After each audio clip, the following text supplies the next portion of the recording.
Hello everyone, my self Nandini. जैसा कि मैं हर दिन आपके लिए एक नया वीडियो अपलोड करती हूँ, आज का मेरा जो टॉपिक है, आज की जो मेरी वीडियो होगी वो खासकर उन फीमेल्स के लिए है जो प्रेग्नेंट है या जिनका प्रेगनेंसी का ड्यूरेशन चल रहा है, या कुछ ऐसे फैमिली जो आगे इन फ्यूचर फैमिली प्लानिंग करना चाहते हैं, तो उनको अवेयर करने के लिए एक छोटा सा ये मेरा वीडियो है। लास्ट तक वीडियो के साथ बने रहें और वीडियो को अच्छे से समझें। आई थिंक ये आपके लिए यूज़फुल होगा। तो शुरू करते हैं हम आज का अपना टॉपिक। आज के टॉपिक का नाम है सर्वाइकल स्टेज। सर्वाइकल स्टेज क्या होता है? मैक्सिमम जो इस जो चीज़ ये प्रोसीजर जो करा चुके हैं या जो कभी हेल्थ वर्कर हैं उनको तो नॉलेज होगा ही, बट मैं इस वीडियो के माध्यम से उनको भी अवेयर करना चाहती हूँ जो इस मेडिकल लाइन से नहीं है या जो इस प्रोसीजर के बारे में नहीं जानते। ठीक है, तो सर्वाइकल स्टिच क्या होता है, कैसे किया जाता है, किन पेशेंट में किया जाता है और इसके बेनिफिट्स क्या हैं, इसके साइड इफ़ेक्ट्स क्या हैं, ये सारी चीज़ें हम आज डिस्कस करेंगे। ओके, फाइनली शुरू करते हैं आज का topic, cervical stitch. Cervical stitch जिसे आमतौर पर कहा जाता है बच्चादानी के मुंह पर लगने वाला टाका। ठीक है, सर्विक्स सर्विक्स एक पार्ट होता है हमारे यूट्रस के, यूट्रस का लोअर पार्ट होता है जस्ट उसके नीचे, जो कि ओपन होता है जब बेबी डिलीवर होता है। तो ये उसी कंडीशन में ओनली डायलेट होता है, यानी कि फैलता है और बच्चा जो है वो डिलीवर होता है। और ऐसा बोल सकते हैं कि मेंस्ट्रुअल साइकिल में भी इसका थोड़ा डायलेशन जो होता है, ओपनिंग होती है, वो होती है फीमेल्स के अंदर। ठीक है, तो उसी उसी पार्ट को कहते हैं जो लेबर के वक्त यानी कि डिलीवरी के वक्त जो खुल रहा होता है ना, उसी को कहते हैं सर्विक्स। सर्विक्स के भी इसमें भी टू पार्ट होते हैं, internal loss and external loss. जो इंटरनल लॉस होता है वो यूट्रस के साइड होता है, जो एक्सटर्नल लॉस होता है वो वेजाइना के साइड होता है। ठीक है, तो इसकी अगर इसमें स्टिच लगाते हैं, इसे क्लोज करते हैं, आर्टिफिशियल क्लोज करते हैं, तो इस प्रोसेस को हम बोलते हैं सर्वाइकल स्टिच। ठीक है, मेडिकल में बहुत सारी ही प्रॉब्लम्स का सल्यूशन है, सारी ही जो भी रिस्क फैक्टर हैं सबको ट्रीट करने का एक अपना प्रोसीजर होता है, एक अपनी डॉक्टरों के द्वारा किया जाने वाला प्रोसीजर है। तो उसी तरीके से एक सर्वाइकल स्टिच भी है जो कि हमेशा प्रेग्नेंट लेडी में यूज़ किया जाता है। प्रेग्नेंट लेडी में अगर 9 मंथ के ड्यूरेशन में कोई भी प्रॉब्लम आती है, जैसे बच्चेदानी का मुंह खुल गया या कोई भी सारी जो भी प्रॉब्लम है वो मैं आगे के करके डिस्कस करूँगी, तो उसमें यूज़ करते हैं सर्वाइकल स्टिच। ओके, और इसकी ज़रूरत क्यों पड़ती है, इसके दो कौन कौन से नाम हैं, ये भी मैं बताती हूँ। ये मेनली टू टाइप के होते हैं, जैसे दो तरीके से किया जाता है। एक होता है प्रोफाइलेक्टिक सर्वाइकल स्टिच और एक होता है इमरजेंसी सर्वाइकल स्टिच। तो जैसा कि नाम से पता लग रहा है, प्रोफाइलेक्टिक सर्वाइकल स्टिच मतलब ये पहले से प्री प्लान सर्वाइकल स्टिच होती है। मतलब कि इस वाले जो ये कंडीशन होती है ना, प्रोफाइलेक्टिक सर्वाइकल स्टिच, इसमें हमें पता होता है कि पहले से क्या कंडीशन है। जब कोई गायनिक डॉक्टर होती है वो स्टार्टिंग से एंटीनेटल पीरियड में जब होती है फीमेल और डॉक्टर के पास आती है, तो वो उसकी सारी एग्जामिन करते हैं। वो इसलिए करते हैं क्योंकि उनको बॉडी के अंदर क्या प्रोसेस हो रहा है, क्या चल रहा है, क्या नॉर्मल है, क्या एबनॉर्मल है, वो सारी कंडीशन देखने के लिए होती है। तो उसी उसी ड्यूरेशन में, उसी टाइम में डॉक्टर डिसाइड कर लेती है कि इसके सर्वाइकल स्टिच करना है। तो अगर डिसाइडेड सर्वाइकल स्टिच है तो उससे हम नाम देते हैं prophylactic cervical stitch. Okay, and second होता है इमरजेंसी सर्वाइकल स्टिच। इमरजेंसी के जैसा कि नाम से आपको पता लग रहा होगा कि अगर कभी इमरजेंसी में सर्वाइकल स्टिच करना पड़ गया तो इसे हम टर्म देते हैं emergency cervical stitch. But better होता है प्रोफाइलेक्टिक सर्वाइकल स्टिच, बिकॉज ये हमारा पहले से प्री प्लान होता है। तो देख लेते हैं पहले पहले सबसे कि प्रोफाइलेक्टिक सर्वाइकल स्टिच क्या होता है। जो गायनिक डॉक्टर होते हैं, जब कोई प्लेसेंटा का एबनॉर्मल हो, like placenta previa, complete placenta previa, या ऐसी कोई कंडीशन है जो पहले से शो हो रही है, जब प्लेसेंटा का फॉर्मेशन हुआ तभी हो रही है, प्लेसेंटा में कोई प्रॉब्लम है, तो इससे क्या होता है कि जो लेडीज़ है, अगर प्लेसेंटा प्रीविया है या कंप्लीट प्लेसेंटा प्रीविया है, तो यूट्रस में जो उनका प्लेसेंटा का फॉर्मेशन होना चाहिए वो कहाँ हो जाता है, जस्ट सर्विक्स के पास, यानी कि सर्विक्स को कवर कर लेता है प्लेसेंटा। तो जैसा कि मैंने अपनी पहली वीडियो में बनाया था कि अपना जो प्लेसेंटा है उसमें हमेशा 500 ml ब्लड फिलअप होता है। तो अगर प्लेसेंटा प्रीविया की कंडीशन होती है या कंप्लीट प्लेसेंटा प्रीविया की कंडीशन आती है, तो उसमें क्या होगा कि अपना जो प्लेसेंटा है ना वो क्या होगा, यूट्रस का यानी सर्विक्स का पार्ट को पूरा कवर किया होता है, जिससे क्या होता है कि हमेशा ब्लीडिंग देखने को मिल सकता है 3rd मंथ के बाद फीमेल के अंदर। तो ऐसी कोई कंडीशन होती है तो वहाँ पे सर्वाइकल स्टिच का यूज़ किया जाता है, इस प्रोसीजर को यूज़ किया जाता है। अब हम पढ़ते हैं emergency cervical stitch. Emergency cervical stitch तब यूज़ करते हैं जब फीमेल यानी कि जो प्रेग्नेंट लेडी है कभी कोई हैवी वर्क कर ले या ऐसी कोई एक्सीडेंट हो जाए, नॉर्मल कभी फर्श पे स्लिप करके गिर जाए, ऐसा कोई भी कंडीशन होता है तो उसमें हम ये देखते हैं कि जैसे उसका बच्चे का हार्ट रेट देखेंगे, उसका सीटीजी करते हैं, उससे सारी चीज़ें देखेंगे कि उसका मोमेंट ठीक है, हार्ट रेट ठीक है, यूट्रस भी नॉर्मल है। बट क्या हुआ है कि ज़रा-सा सर्विक्स पार्ट में है वो उसकी ओपनिंग हो गई है और उसको थोड़ा-सा ब्लीडिंग हो सकता है, लीकेज हो सकता है, वहाँ पे प्रॉब्लम है। और ये आगे उसको सर्वाइव करने के लिए प्रॉब्लम क्रिएट कर सकता है। तो इससे इस टाइम पे यानी कि ऐसे सिचुएशन में जो हम सर्वाइकल स्टिच करते हैं उसे बोलते हैं इमरजेंसी सर्वाइकल स्टिच, ठीक है? तो आपको समझ में आ गया होगा अब तो कि प्रोफाइलेक्टिक सर्वाइकल स्टिच कब यूज़ करते हैं एंड इमरजेंसी सर्वाइकल स्टिच कब यूज़ करते हैं, ठीक है?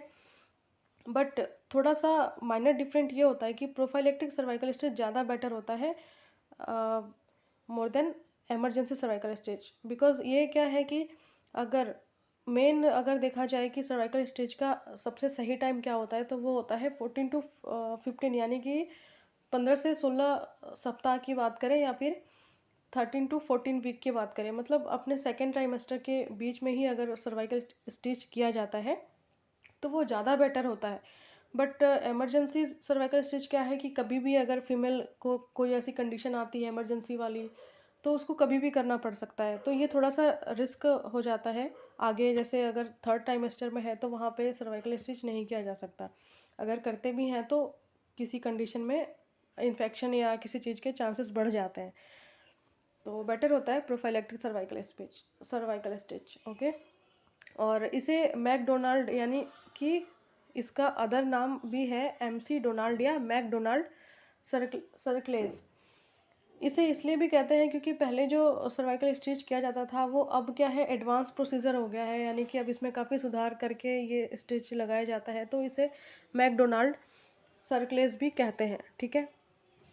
और ये होता कैसे है? अगर इसकी उस प्रोसीजर की बात करें तो ये लाइक पोटली, जैसे पोटली होता है कि उसको हमने नत्थी कर दिया, बाँध दिया तो उसका जो ओपन वाला पार्ट है वो क्या होता है बंद हो जाता है। तो उसी पोटली के लाइक इसकी सर्विक्स को स्टिच कर दिया जाता है, ठीक है?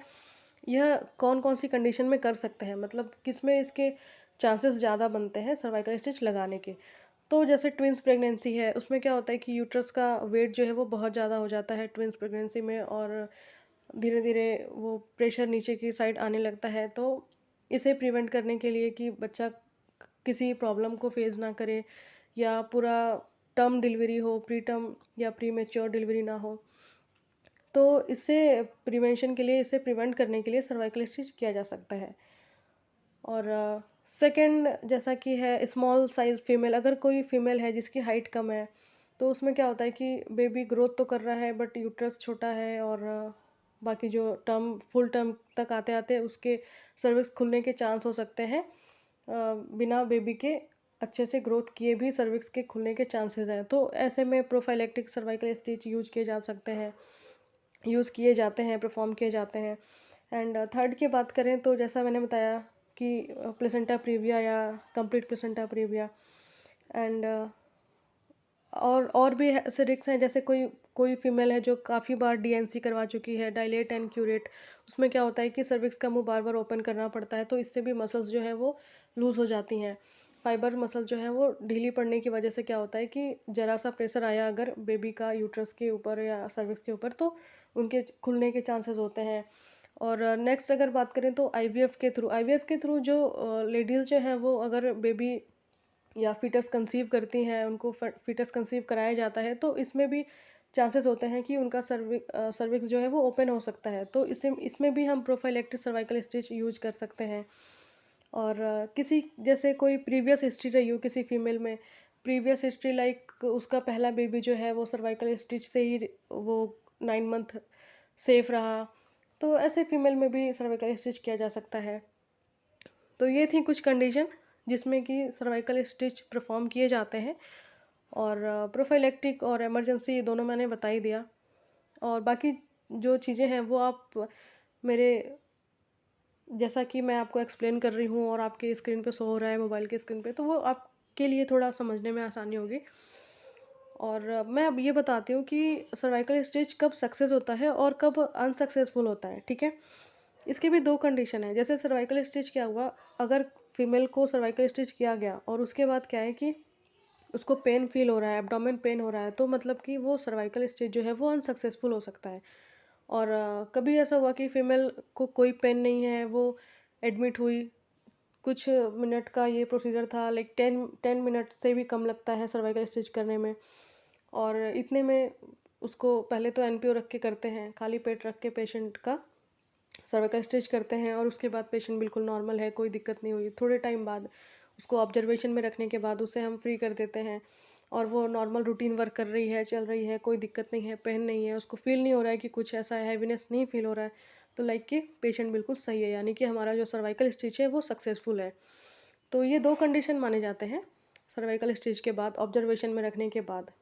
और अब हम बात करते हैं इसके कुछ, जैसे इसमें सावधानियाँ क्या-क्या रखनी पड़ती है। तो सावधानियाँ ये रखनी पड़ती है कि अगर सर्वाइकल स्टेज किसी फीमेल को लगा है, तो उसे कोई हेवी वर्क नहीं करना, उसे बहुत फिजिकल एक्टिविटी नहीं करना, उसे कोई ऐसा बहुत लंबा ट्रैवलिंग नहीं करना जिसमें उसे चोट आ सकती है। तो ऐसी किसी भी, जैसे जो फिजिकल वर्क हो सकता है, जो थोड़ा हार्ड हो सकता है, जो उसके सर्विक्स पे प्रेशर डाले, ऐसे कामों से बचना चाहिए।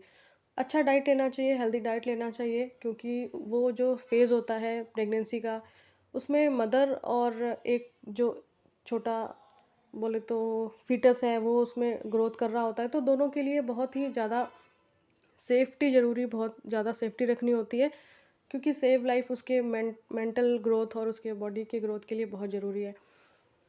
तो इसके लिए बहुत ज़्यादा ध्यान रखना पड़ता है और किसी अच्छे गायनिक कंसल्टेंट को दिखाना चाहिए, जो कि स्टार्टिंग से लेके 9th मंथ तक उसको ऑब्जर्वेशन करे, उसको देखे, कोई भी एबनॉर्मलिटी हो तो उसके अगेंस्ट वो ट्रीटमेंट दे सके। तो ये सारी चीज़ें उस टाइम पे बहुत ज़रूरी होती हैं। और इसमें तो ये थी उसके कुछ प्रिवेंशन अगर सर्वाइकल स्टिच लगता है तो।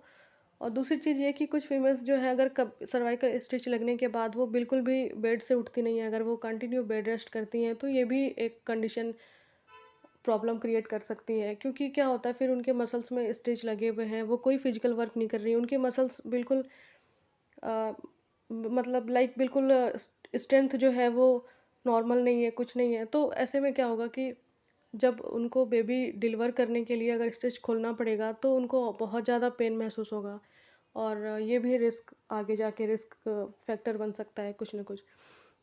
तो उन्हें ये बताना है कि आपका प्रोसीजर जो है वो बहुत ही नॉर्मल था, बहुत ही हल्का है और आप अपने नॉर्मल रूटीन वर्क कर सकती हैं, जो भी लाइक उनके रूटीन वर्क में आता है वो सारे कर सकती हैं, इतना कोई डेंजरस प्रोसीजर नहीं है ये।